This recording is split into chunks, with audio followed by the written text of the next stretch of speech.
السلام علیکم ورحمۃ اللہ وبرکاتہ۔ آج کے خطبے کا عنوان ہے جلتے اعمال۔ الحمدللہ والصلاۃ والسلام علی رسول اللہ، اما بعد۔ تمام تعریفیں اللہ کے لیے ہیں، تمام تعریفیں اس اللہ کے لیے ہیں جس نے تخلیق کی، پھر اس کا ایک خاص مقصد بنا دیا۔ جو کچھ زمین و آسمان میں ہے سبھی اس کا ہے، اور جو کچھ ان کے درمیان ہے وہ بھی اسی کا ہے۔ میں اسی کی حمد بیان کرتا ہوں اور اس کی بے شمار انگنت نعمتوں پر اسی کا شکر بجا لاتا ہوں، اور میں گواہی دیتا ہوں کہ اس کے علاوہ کوئی حقیقی الہ نہیں، وہ اکیلا ہے، اس کا کوئی شریک نہیں۔ میری یہ گواہی پختہ یقین اور حق پر ایسی مبنی ہے کہ جس میں کسی شک و شبہ کی گنجائش نہیں، اور میں گواہی دیتا ہوں کہ ہمارے سید اور نبی محمد رسول اللہ صلی اللہ علیہ وسلم اس کے بندے اور رسول ہیں، جنہیں ہدایت اور دین حق کے ساتھ مبعوث کیا گیا، جو کہ کوئی بات اپنی طرف سے نہ کرتے تھے۔ اے اللہ محمد صلی اللہ علیہ وسلم پر، ان کے اصحاب، تابعین اور جو بھی ان کے راستے پر چلے ہمیشہ رحمتیں نازل کرتے رہیں۔ حمد و ثنا کے بعد اے لوگو، میں سب سے پہلے خود کو پھر آپ کو اللہ تعالیٰ سے ڈرنے اور تقوی اختیار کرنے کی وصیت کرتا ہوں۔ اللہ تعالیٰ سے ڈرو، کیونکہ عبادت مطلوب ہے اور عمل لکھا جاتا ہے۔ بلا شبہ آپ بیکار پیدا نہیں کیے گئے ہیں، اور نہ ہی آپ بغیر مقصد کے چھوڑے گئے ہیں۔ دنیا تمہارے لیے پیدا کی گئی ہے، اور تم آخرت کے لیے پیدا کیے گئے ہو، اور آخرت جنت اور جہنم کے علاوہ کسی اور چیز کا نام نہیں ہے۔ موت کے بعد کتنی ہی مشکلات کھڑی انتظار کر رہی ہیں۔ اس دن ہر شخص اپنے اعمال کی نیکی کو اپنے سامنے پا لے گا، اور اپنی برائی کو بھی دیکھ لے گا تو آرزو کرے گا کہ اے کاش اس میں اور اس کی برائی میں دور کی مسافت ہو جاتی۔ اور خدا تم کو اپنے غضب سے ڈراتا ہے، اور خدا اپنے بندوں پر نہایت مہربان ہے۔ جب بندے کو آخرت کی فکر لاحق ہوتی ہے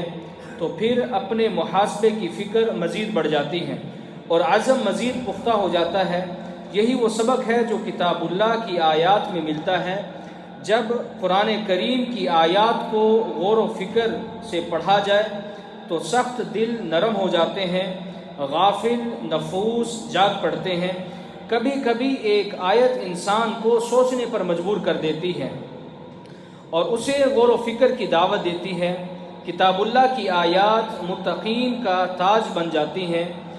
جس سے اولیاء اللہ کے دل روشن ہو جاتے ہیں، ڈرنے والوں کی آنکھیں بہہ جاتی ہیں۔ تو پھر کیوں نہ ہم بھی قرآن کریم میں تدبر کریں، جو وعظ کا شدید ترین اثر رکھتی ہے اور غافل انسان کو جھنجھوڑ کر رکھ دیتی ہے، کیونکہ وہ اللہ کا کلام ہے۔ اسی کا فرمان ہے کہ اور اگر ظالموں کے پاس وہ سب مال و متاع ہو جو زمین میں ہے،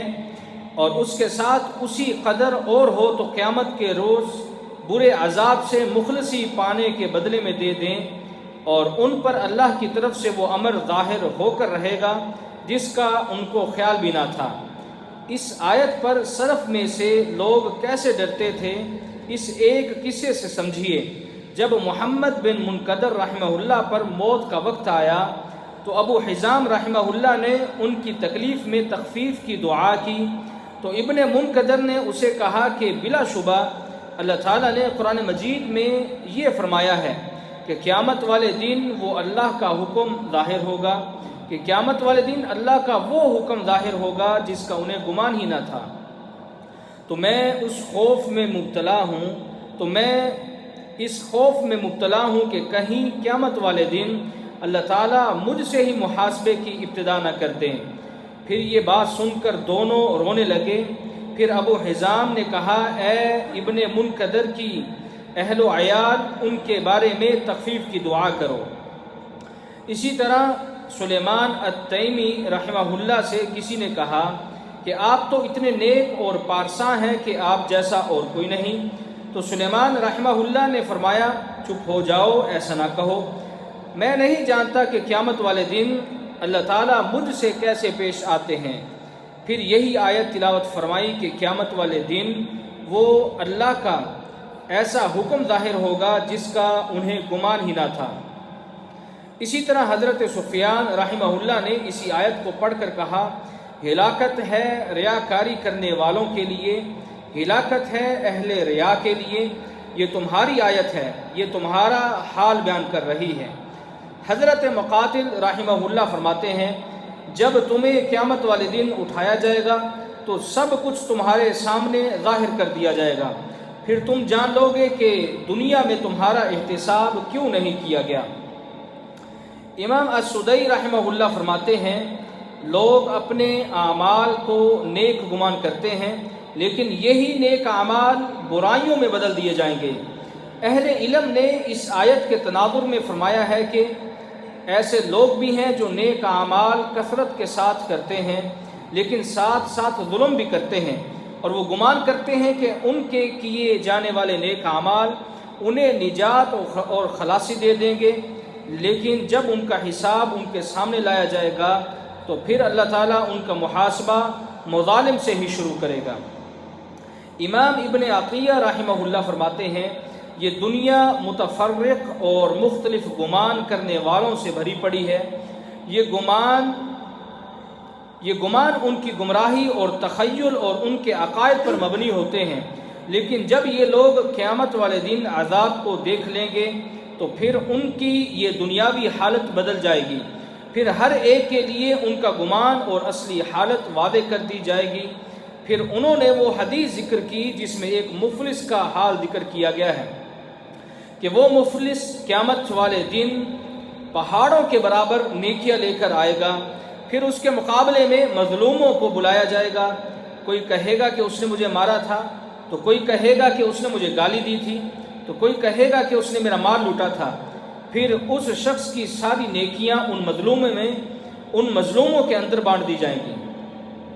سلف میں سے کچھ نے تو قیامت کو یوں یاد کیا ہے کہ قیامت کی کتنی ہی سختیاں ہیں اور ہر سختی کو برداشت کرنا انسان کے بس میں نہیں۔ پھر یہ آیت تلاوت فرمائی، یہ وہ دن ہے کہ اس سے تو غافل ہو رہا تھا، اس سے تو غافل ہو رہا تھا، اب ہم نے تجھ پر سے پردہ اٹھا دیا تو آج تیری نگاہ بہت ہی تیز ہے۔ اے اللہ کے بندے، تمہارا کیا گمان ہے ایسے بندے کے بارے میں جو یہ گمان کرتا ہے کہ وہ نیک اعمال کر رہا ہے، مگر نافرمانی کے وقت وہ بھول جاتا ہے کہ وہ گناہ کر رہا ہے۔ تو اگر اللہ تعالیٰ نے قیامت والے دن اسی گناہ سے محاسبے کی ابتدا کر دی تو اس بندے کا کیا بنے گا؟ حضرت سالم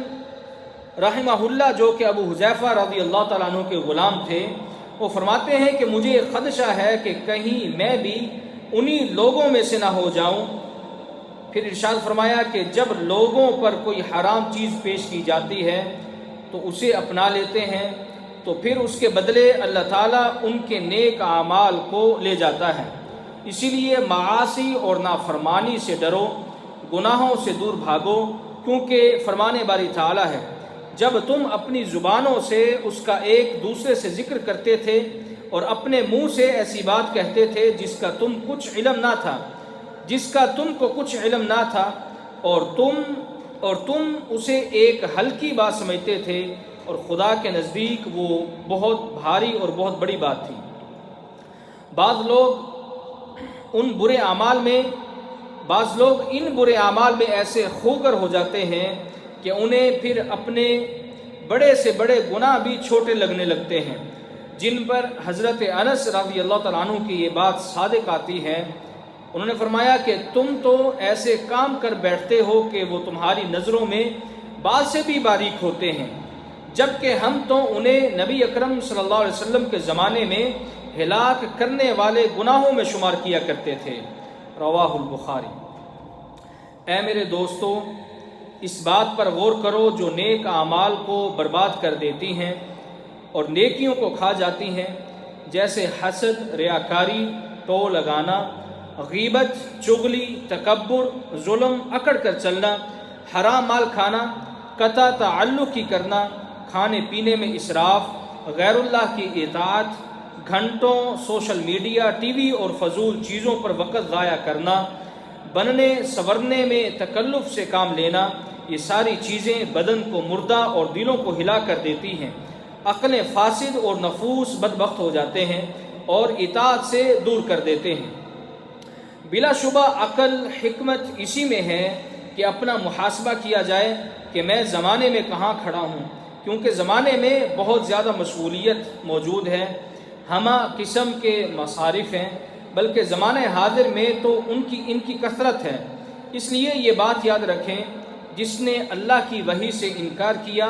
گویا کہ وہ ظلمات میں پڑ گیا۔ فرمان باری تعالیٰ ہے، جن لوگوں نے ہماری آیات کو جھٹلایا وہ بہرے ہیں، گنگے ہیں اور گمراہی میں ہیں۔ اسی طرح آج کے زمانے کا بڑا فتنہ سیدھے راستے سے انحراف اور غلط راستے کو غلو کے ساتھ اختیار کرنا ہے، جیسا کہ فحاشی اور عریانی والے کام اور برائیوں کو عام کرنا۔ یہ کام کیسے کیے جا سکتے ہیں حالانکہ قرآن میں ان باتوں کی صراحت موجود ہے۔ فرمان باری تعالیٰ ہے، اور ہم نے ان کو ایسے مقدور دیے تھے جو تم لوگوں کو نہیں دیے، اور انہیں کان اور آنکھیں اور دل دیے تھے، تو جب کہ وہ خدا کی آیتوں سے انکار کرتے تھے تو نہ تو ان کے کان ہی ان کے کچھ کام آ سکے اور نہ آنکھیں اور نہ دل، اور جس چیز سے استہزاء کیا کرتے تھے اس نے ان کو آ گھیرا۔ مزید اللہ تعالیٰ ایک اور مقام پر ارشاد فرماتے ہیں، جو عاد قوم تھے وہ ناحق ملک میں غرور کرنے لگے اور کہنے لگے کہ ہم سے بڑھ کر قوت میں بھلا کون ہے؟ کیا انہوں نے نہیں دیکھا کہ خدا جس نے ان کو پیدا کیا وہ ان سے قوت میں بہت بڑھ کر ہے، اور وہ ہماری آیتوں سے انکار کیا کرتے تھے۔ اے اللہ کے بندو، اصل اصیل یہ بات ہے کہ نفس اور دل اللہ اور اس کی وحدانیت سے کبھی جدا نہیں ہونے چاہیے، ہمیشہ اس کا ذکر و شکر بجا لانا اور اخلاص کے ساتھ عبادت کرنا، یہ اللہ کا شکر ادا کرنے کے مترادف ہے۔ فرمان باری تعالیٰ ہے، یہ وہ لوگ ہیں کہ اگر ہم ان کو ملک میں دسترس دیں تو وہ نمازیں پڑھیں اور زکوٰۃ ادا کریں اور نیک کام کرنے کا حکم دیں اور برے کاموں سے منع کریں، اور سب کاموں کا انجام خدا ہی کے اختیار میں ہے۔ مزید ارشاد فرمایا، ایسے لوگ جن کو خدا کے ذکر اور نماز پڑھنے اور زکوٰۃ دینے سے نہ سوداگری غافل کرتی ہے نہ خرید و فروخت، وہ جس دن سے جب دل خوف اور گھبراہٹ کے سبب الٹ جائیں گے اور آنکھیں اوپر کو چڑھ جائیں گی، اس دن سے ڈرتے ہیں۔ مزید اللہ تعالیٰ ایک اور مقام پر ارشاد فرماتے ہیں، اور اس سے پہلے کہ تم پر عذاب واقع ہو اپنے پروردگار کی طرف رجوع کر لو اور اس کے فرما بردار ہو جاؤ، پھر تم کو مدد نہیں ملے گی، اور اس سے پہلے کہ تم پر ناگہانی عذاب آ جائے اور تم کو خبر بھی نہ ہو، اس نہایت اچھی کتاب کی جو تمہارے پروردگار کی طرف سے تم پر نازل کی گئی ہے اس کی پیروی کرو، کہ مبادا اس وقت کوئی متنفس کہنے لگے کہ ہائے ہائے اس تقصیر پر افسوس جو میں نے خدا کے حق میں کی اور میں تو ہنسی ہی کرتا رہا، یا یہ کہنے لگے کہ اگر خدا مجھ کو ہدایت دیتا تو میں بھی پرہیزگاروں میں ہو جاتا، یا جب عذاب دیکھ لے تو کہنے لگے کہ اگر مجھے پھر ایک دفعہ دنیا میں جانا ہو تو میں نیکوکاروں میں سے ہو جاؤں۔ اے مسلمانوں، اللہ تعالیٰ کے ساتھ حسن ظن رکھنا یہ سب سے اچھا اور بہترین عمل ہے۔ ابن عون رحمہ اللہ فرماتے ہیں، کثرت اعمال پر بھروسہ نہ کرو، کیونکہ آپ نہیں جانتے کہ کون سا عمل قبول ہوا ہے اور کون سا نہیں، اور نہ ہی اپنے آپ کو گناہوں سے بچا سکو۔ آپ کو معلوم نہیں کہ آپ نے کبھی کفر کا بھی ارتکاب کیا ہو، کیونکہ آپ کا عمل پوشیدہ ہے، اور نہیں جانتے کہ اللہ تعالیٰ ان عملوں کے ساتھ کیسا حساب کرے گا۔ اس لیے عاجز بن جاؤ، اللہ تعالیٰ کی طرف پر امید ہو جاؤ، اس سے مغفرت طلب کرو، توبہ مانگو، کیونکہ وہ سب کچھ معاف کرنے کی طاقت اور قدرت رکھتا ہے۔ اسی طرح الکرخی رحمہ اللہ فرماتے ہیں کہ اللہ کی رحمت کی امید ایسا عمل ہے کہ جو بندے کو دھوکے سے بچاتی ہے، نافرمانی سے دور کرتی ہے اور زہد و ورع کو بڑھاتی ہیں۔ اسی لیے اے اللہ کے بندو، عبادت میں اخلاص لاؤ، اپنی خواہشات کا گلا گھونٹ دو، نافرمانی سے بچو، خبیث چیزوں پر طیب چیزوں کو سبقت دو، اور ہمیشہ اللہ اور اس کے رسول کی اطاعت کرتے رہو، اور اطاعت کے معاملے میں غفلت سے بچو، کیونکہ غفلت انسان کو برباد کر دیتی ہے۔ سبحان ربک رب العزت عما یصفون وسلام علی المرسلین والحمد للہ رب العالمین۔